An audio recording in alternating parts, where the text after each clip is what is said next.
श्री राधे राधे। भक्तों, भगवान की अनेक विभूतियां हैं। प्रभु ने स्वयं गीता जी के 10वें अध्याय में कहा, यदि यद विभूति मत सत्वम श्री मधुर्जित में वा तत्व देवावगच्छत्वम मम तेजं संभवम। तो भगवान की विभूति जैसे भगवान का अवतार होता है, ऐसे ही समय समय पर अवतरित होती हैं आचार्य अवतार के रूप में, और सनातन धर्म की रक्षा करती हैं। सनातन धर्म जब जब राष्ट्रोन्मुख होता है, प्रभु अपनी विभूति को प्रकट करके सनातन धर्म की रक्षा किया करते हैं। श्री स्वामी करपात्री जी महाराज इसी प्रकार की अद्भुत अलौकिक विभूति थे, जिन्होंने वेदोद्धार का कार्य किया, वेदार्थ पारिजात बना करके वेदों का भाष्य किया, वेदोद्धारक कहलाए, युग प्रवर्तक भी कहलाए, और संतों ने उनको धर्म सम्राट भी कहा। करपात्री जी को धर्म सम्राट कहा गया। और महाराज धर्मात्मा वेद पुरुष भी कहे जाते थे। अखंड भारत, धर्म की मर्यादा, गोहत्याबंदी, ये सब का कार्य जो करते हुए कर्मठ सन्यासी थे, एक कारक पुरुष थे। और देववाणी संस्कृत के अजस्र भंडार थे, इसलिए उनको सारस्वत पुत्र भी कहा जाता था। अनेक अनेक उपाधियां उनको प्रदान की गई थी। व्याख्यान वाचस्पति कहे जाते थे, और तपस्वी संत थे महाराज जी। भक्त भी थे, ज्ञानी भी थे, एक राष्ट्र पुरुष कहे जाते थे। और अपने सब कार्यों को करते हुए जो मनुष्य देह की मर्यादा होती है, उसका भी ध्यान उनको रहता था। आप लोगों को मैंने बताया था, सन 1907 में महाराज जी का दैवी कार्य करने के लिए मनुष्य शरीर जन्म लिया था। एक प्रकार का प्राकट्य आप कह सकते हैं, जो भगवान के ही कार्य करने के लिए जन्म लिए थे। और उन्होंने बड़े संघर्ष झेले महाराज। गौ रक्षा के लिए, गौ हत्या के विरोध के लिए उनको जेल जाना पड़ा था। और 29 जून सन 1967 में जो तिहाड़ जेल में उनके ऊपर हमला किया गया, तो उनके सिर में चोट लगी थी, उससे आंख की ज्योति चली गई थी, एक आंख की। और फिर भी उनको भगवान ने बचाया, शरीर की रक्षा कर ली। महाराज जी सन 1981 में 5 अप्रैल से प्रारंभ होने वाले नवरात्र में रास पंचाध्यायी पर कथा प्रवचन का आयोजन परेड मैदान कानपुर में रामलीला कमेटी के द्वारा जो हुआ था, उसमें बहुत ही भावपूर्वक सुना रहे थे। पूर्ण स्वस्थ थे, परंतु 5वें दिन अर्थात 9 अप्रैल 1981 को नित्य की भांति पूजन आदि संपन्न किया, और सायंकाल 5 बजे भिक्षा करने के उपरांत 6 बजे से 8 बजे तक प्रवचन का जो कार्यक्रम था, तो 4:30 बजे महाराज जी ने पूजन प्रारंभ किया और पट बंद थे।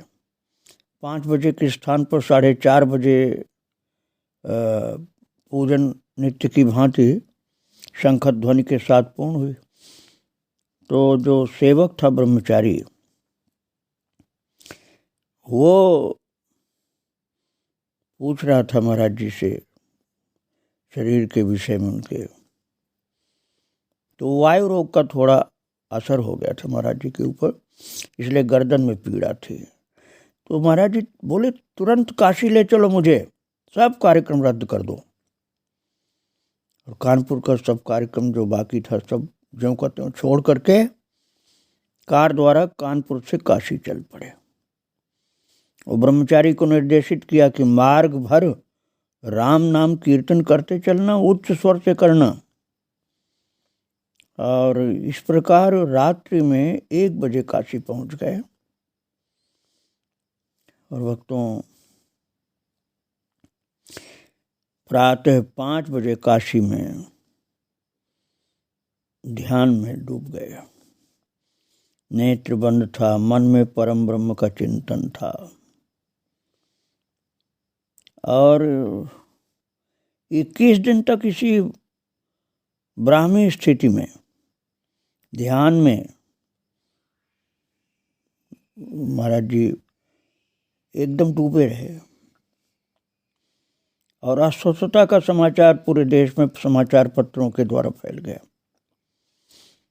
भक्त लोग, ब्रह्मचारी, सन्यासी चिंतातुर हो करके काशी पहुंचने लगे। सर्वत्र प्रार्थनाएं एवं धार्मिक अनुष्ठान होने लगे स्वास्थ्य कामना से।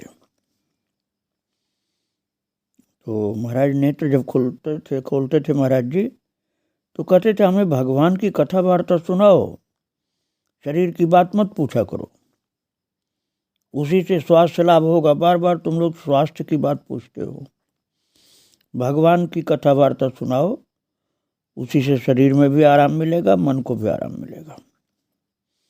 कभी नेत्र खोलते तो कहते कीर्तन करो, कीर्तन करो, रामायण सुनाओ, विष्णु सहस्त्र नाम पाठ करो, बेकार की बातें मुझसे मत किया करो।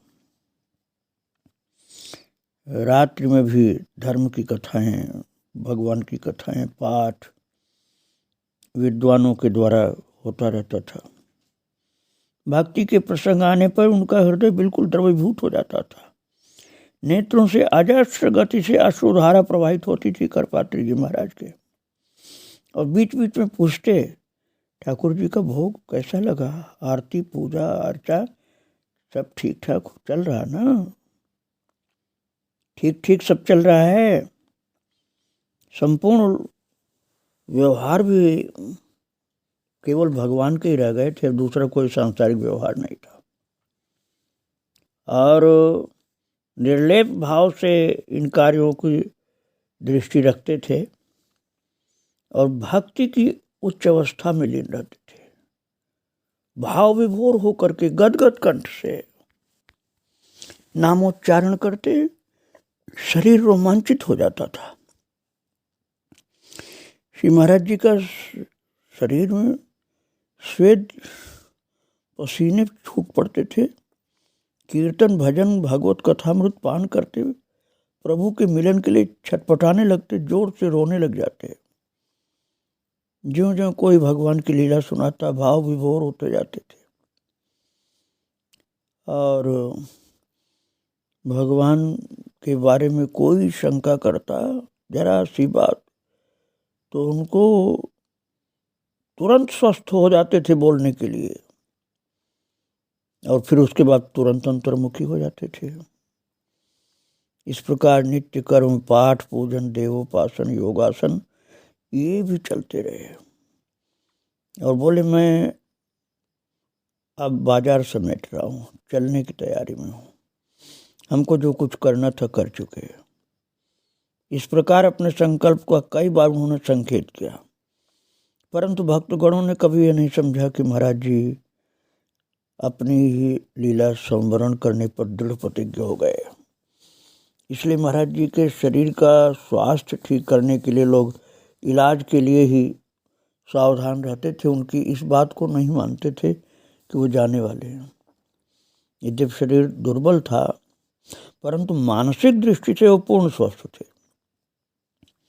और इसी स्थिति में पुनः जोर शोर से भजन, पूजन, योगाभ्यास, प्रवचन, वेद भाष्य इसमें लगे रहते थे। थोड़ी सी भी शिथिलता नहीं आती थी। बस ये निश्चय कर लिया कि मुझे काशी से बाहर नहीं जाना। प्रातःकाल घूमने भी थोड़ा सा जाते तो तुलसी शालिग्राम गंगाजल साथ में रहता था। और महाराज शंकराचार्य लोग भी दर्शन करने के लिए आते थे महाराज जी का। और सब शंकराचार्य ही नहीं, सब संत, हर संप्रदाय के संत बहुत भाव से मिलते थे, सब दर्शन करते थे, प्रणाम करते थे। और महाराज कथा श्रवण करते करते, कथा चलती रहती थी महाराज जी के पास, कथा श्रवण करते करते, नाम संकीर्तन सुनते सुनते प्रभु मिलन के लिए एकदम तड़प उठते, मचल जाते और भाव विभोर होकर रुदन करने लग जाते। संपूर्ण धार्मिक, राजनीतिक, सांस्कृतिक, साहित्यिक गतिविधियों को त्याग दिया था। अब केवल निज स्वरूप में स्थित रहते हुए ब्रह्म चिंतन में ही लीन रहते थे। अब कोई भी समाचार नहीं, कोई राजनीतिक कार्य नहीं, कोई सांस्कृतिक साहित्यिक कार्य भी नहीं करते थे, सब छोड़ दिए थे। उनकी अवस्था उस समय एक उच्च कोट के परमहंस के समान हो गई थी। सीधे सरल भोले निश्चल बालकों की तरह थे। शुद्ध बुद्ध मुक्त भावापन्न दशा, एकदम भावापन्न दशा में दिव्य विभूति नश्वर शरीर के त्यागने हेतु निश्चित जैसे हो गए थे, निश्चय कर लिया था और असंग हो गए थे। इच्छा, द्वेष, राग, मोह सब कुछ मन से जा चुका था। केवल अब सहज स्वरूप में रहकर आत्मानंद में, प्रभु के प्रेम में विभोर रहते थे। और उसी अवस्था में एक दिन निर्देशित किया कि उनके इस पार्थिव शरीर को जाने के पहले महाराज जी ने बोल दिया इस बात को, इस पार्थिव शरीर को केदार खंड क्षेत्र के अंतर्गत केदार घाट स्थित श्री गंगा महारानी की पावन गोद में ही जल समाधि दी जाए। किसी भी दशा में उनका कोई भी पार्थिव अंश जल में बह करके भी केदार खंड क्षेत्र के बाहर न जाए। यदि ऐसा संभव न हो तो केदार खंड स्थित उनके वेदानुसंधान संस्थान भवन के प्रांगण में ही उनके शरीर को समाधिस्थ कर दिया जाए। इस प्रकार दृढ़ धारणाओं को सुनकर भक्तों में चिंता हो गई कि महाराज जी तो जाने के लिए तैयार हो गए। सर्वत्र अनुष्ठान बैठा दिए गए, दीर्घ जीवन की मंगल कामना करते हुए। और उस समय जगत गुरु शंकराचार्य जो जगन्नाथपुरी के थे, वो निरंजन देव तीर्थ जी थे, वो काशी पहुंचे और महाराज दर्शन किया करपात्री जी का। उन्होंने बहुत बहुत संत लोग हर संप्रदाय के आते रहे जगह जगह से। और महाराज जी सावधानी पूर्वक भगवान की कथा सुनते हुए जप करते रहते थे और लोग उनकी सेवा में, उनके शरीर की सेवा में जैसा शिष्य का धर्म होता है उसी के अनुसार वो लगे रहते थे सेवा में। जब आँख में उनके दवाई डालने की कोशिश की गई तो बोले कि नहीं, आज एकादशी है, निर्जल व्रत है, औषधि का अंश मुख में चला जाएगा आँख में डालने पर तो व्रत भंग हो जाएगा। ऐसी स्थिति में भी एकादशी व्रत को बहुत सावधानी से पालन किया था कि आँख में दवाई डालेंगे तो उसका एक अंश मुंह में जाएगा, इसलिए दवाई नहीं डालने दिया। और इसके बाद महाराज जी ने अपने प्रिय शिष्य मार्कंडेय ब्रह्मचारी को बुलाकर कहा, जो भी कार्य हमारा अपूर्ण रह गया ऐसा तुम लोग समझना, उसको अब पूरा करना तुम। जैसे सदगृहस्थ पिता अपने पुत्र को दायित्व सौंपकर निश्चिंत होकर प्रयाण करता है, उसी प्रकार सन्यासी अपने शिष्य को संपूर्ण अधूरे कार्य को पूरा करने का निर्देश करता है। तो ये मेरी आज्ञा है तुम्हारे लिए। तो उन दिनों जो शंकराचार्य जी महाराज थे वो जगन्नाथपुरी वाले निरंजन देव तीर्थ जी महाराज, वो बीच बीच में दर्शन करने के लिए आते रहते थे। तो 5 फरवरी 1982 को काशी पहुँचे धर्म सम्राट करपात्री जी का दर्शन करने के लिए। तो बोले उन्हें उरई जाना है धर्म यात्रा पर, आज्ञा हो तो जाएं। तो महाराज करपात्री जी बोले हाँ जाओ, लेकिन 8 फरवरी को अवश्य लौट आना।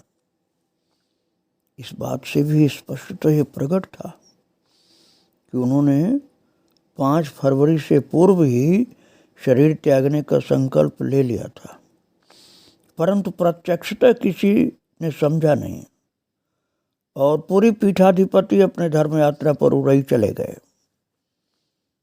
और यहाँ महाराज जी अपने कार्य में सावधान थे। अपने ब्रह्मचारी से कहा चतुर्दशी आ रही, रविवार का दिन है, प्रातः 9:15 बजे, नक्षत्र में सर्व सिद्ध योग है, सावधान रहना,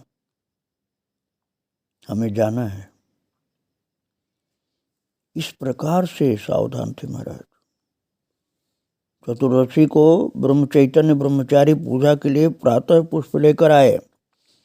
महाराज जी स्नान करने गए, परंतु ये क्या, आज तो बिना दंड कमंडल के चले गए। और सर्वेश्वर ब्रह्मचारी दुर्गा सप्तशती का पाठ सुना रहे थे। अलग ब्रह्मचारी वैद्य जी को बुलाने चले गए।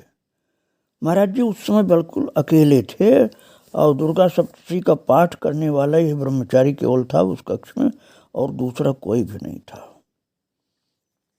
और दरवाज़ा भी बंद कर देने के लिए महाराज जी ने आदेश कर दिया, दरवाज़ा बंद करो और पाठ सुनाते रहो।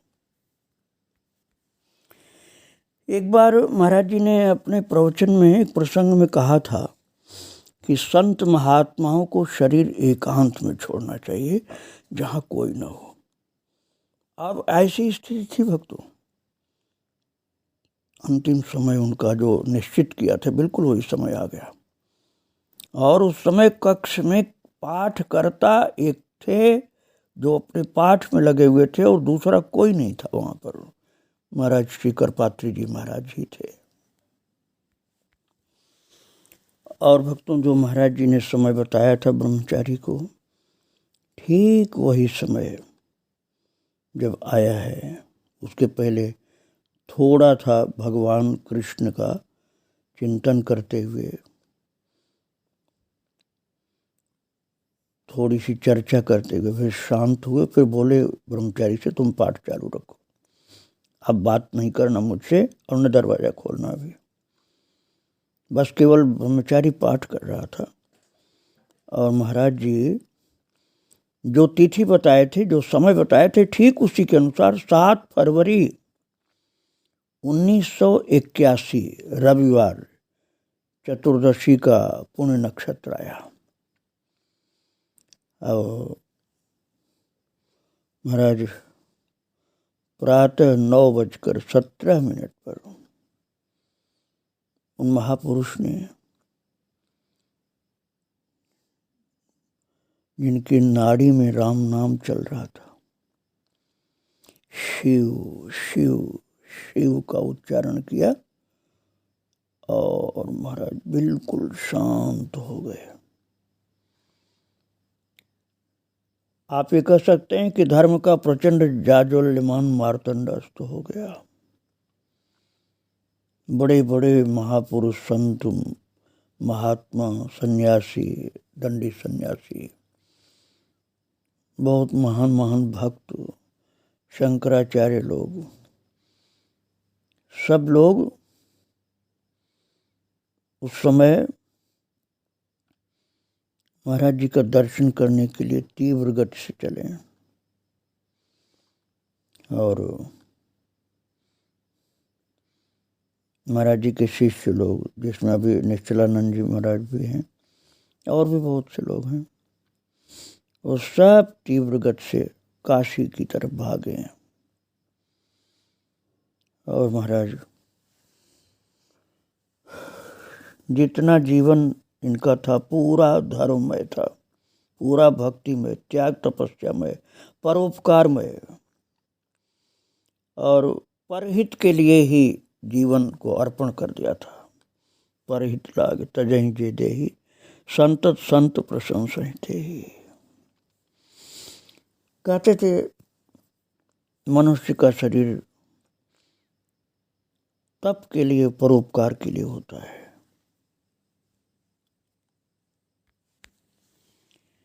चौहत्तर वर्ष की उम्र में महाराज जी ने शरीर को गंगा मैया के लिए अर्पण करके भगवत धाम को प्रस्थान किया था। गंगा तट स्थित केदार खंड में उन महापुरुष का वह अलौकिक दिव्य देह पद्मासन मुद्रा में भक्तों के दर्शनार्थ रखा गया था।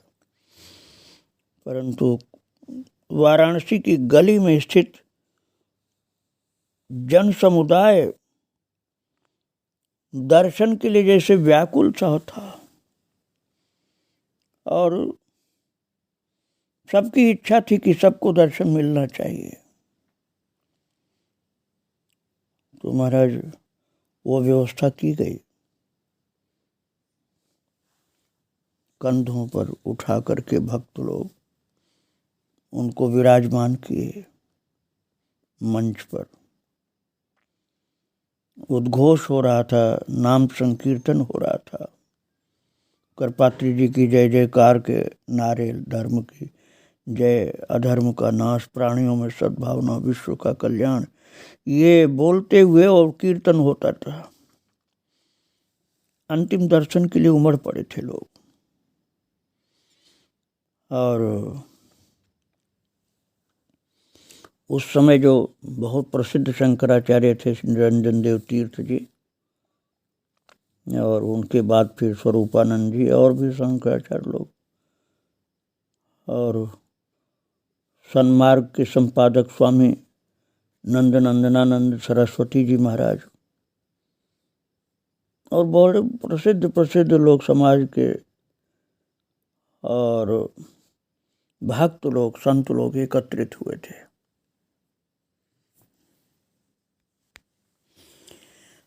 विद्वानों ने पुष्पांजलि समर्पित की और दिनांक 9 फरवरी 82 को प्रातः 11 बजे काशी की नहीं विश्व की महान विभूति को शोभा यात्रा में विराजमान किया गया।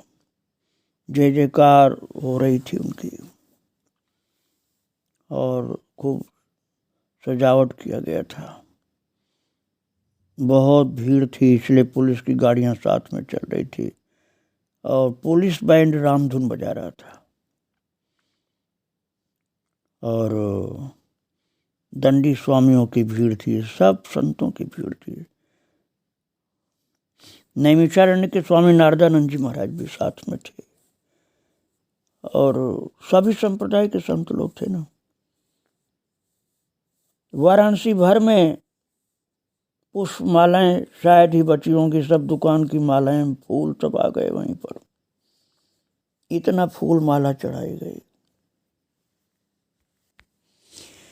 फूलों की वर्षा की जा रही थी। और महाराज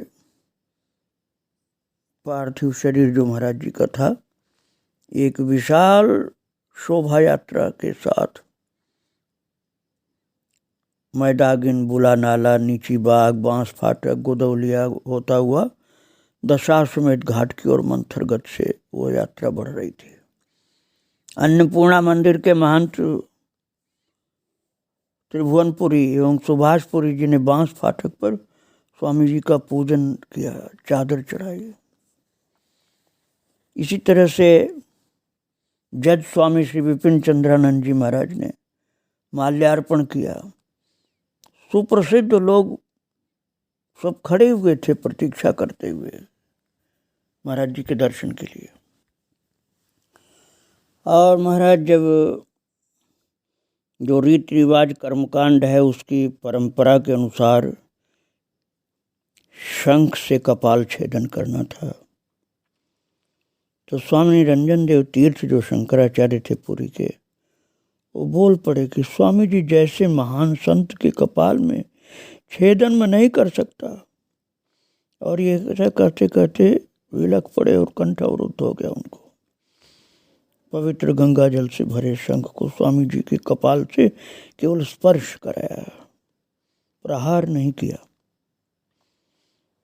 और एक सुदृढ़ समाधि पात्र में विराजमान करके समाधि दी गई थी।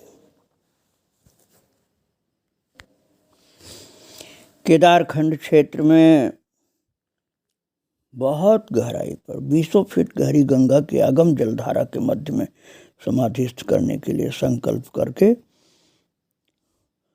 महाराज दम रोके विलक पड़ा था भक्त समुदाय। कोई भजन गा रहा था, कोई नाम कीर्तन, कोई वेद मंत्रोच्चारण, कोई रो रहा था। राम धुन अखंड चल रही थी, करपात्री जी की जय जयकार की जा रही थी। 3:30 बजे पेटिका को पुण्य सलीला माँ गंगा की गोद में उतारा गया।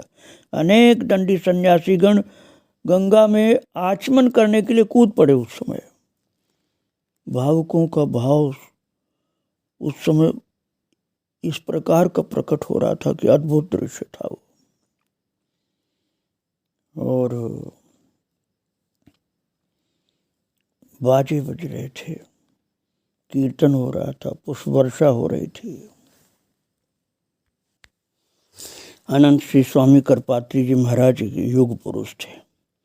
एक जीवन में उन्होंने जितना कार्य संपन्न किया वो सामान्य मनुष्य के बस की बात नहीं है।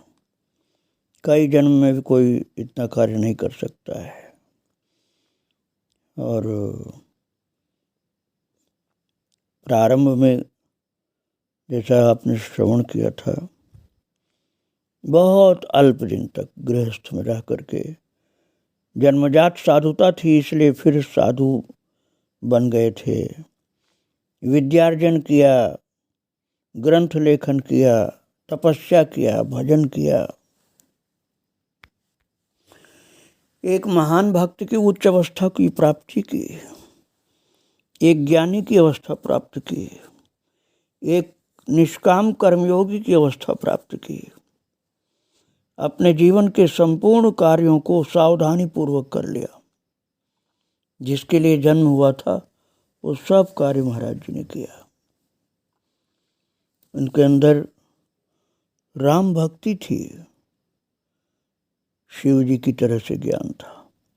हर रामनवमी पर लगभग प्रतिवर्ष ही महाराज जी अयोध्या जाते थे और सरयू तट पर स्थित लक्ष्मण किला में श्री सीताराम शरण जी महाराज उनको बड़े आदर के साथ ठहराते थे। और नृत्य गोपाल दास जी महाराज उनका दर्शन करने आते थे और अयोध्या जी के सब संत आते थे। तात्पर्य यह है कि वो अयोध्या के सीतारामोपासक संतों के भी प्रिय थे और ज्ञान मार्गी दंडी सन्यासियों के भी प्रिय थे। उनके समस्त गुणों का बखान तो कोई कर ही नहीं सकता है। जो उनकी प्रेरणा से, प्रभु की इच्छा से संभव हुआ वो मैंने आपको श्रवण कराया। आज उनके चरित्र को, उन्हीं की पवित्र समाधि भगवान के चरणों में अर्पित कर रहा हूँ। श्री राधे राधे, जय श्री राधे राधे।